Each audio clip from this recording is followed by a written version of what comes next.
Hello, Chris. Thank you for coming our interview today. I will introduce myself first.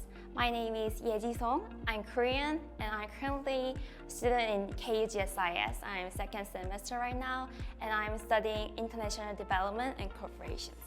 Thank you. Thank you very much for having me. My name is Chris Ziegler. I'm a policy specialist here at the UNDP Seoul Policy Center, which is hosted in this university, and we're very grateful for that. And I'm from Germany. And thank you again for having me. For the first question, so I heard you're working in UNDP, and what kind of organization is UNDP and what you're working at? So UNDP is the United Nations Development Program, and the UNDP works mostly on the eradication of poverty and the reduction of inequalities through sustainable development. We do so in over 170 countries and territories. I think currently we have 23,000 people working for us, and sustainable development is very broad. So what does it mean? We work with countries, public sector, private sector, and civil society on topics such as gender, anti-discrimination, governance, digitalization, energy, the environment, and so forth. So it's one of the larger UN agencies. I see, which is UNDP was a famous program for development. I can see that. Tell me about your policy specialist work. So I work at the UNDP Seoul Policy Center, which is hosted here at KU. And the mandate of the center is twofold. So for one, we represent UNDP here in Korea. And then we also connect Korean technical expertise to partner countries. So my job is a bit of both. For example, we facilitate visits from people from headquarters coming to Korea, or also when Korean counterparts go to headquarters or travel to partner countries. It's a lot about representation work. We have a director that gives a lot of speeches and represents at events, which means for us, we get draft those speeches and briefing minutes and so forth.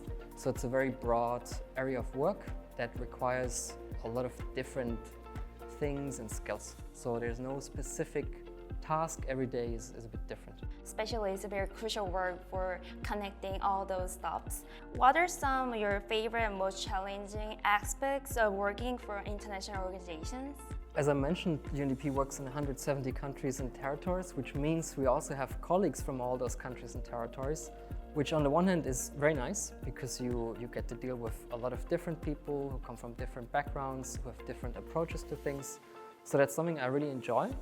But it's also challenging at times because, of course, I'm German, I come from a certain background and I have certain approaches to things, which sometimes might not overlap with how other colleagues approach those things. So sometimes trying to bridge those cultural gaps when you need to work together, because we're all working for the same organization, the same goals, that can be challenging at times. I can understand that there's a lot of challenges, but at the same time can be an interesting part at working. And how did the programs and classes that in graduate school of internet studies help you working in international organizations? So I attended GSIS between 2013 and 15. And back then there was a pretty broad variety of classes you could choose from. I hope that's still the case. So I think I took classes on the US economy, international trade, financial instruments, world history, and I think it helped a lot with what I'm doing right now, because my current job, as I mentioned, is pretty broad in nature and there are a lot of different tasks that you need to deal with. So having that exposure to a lot of different topics and approaches really helped me kind of do my job now.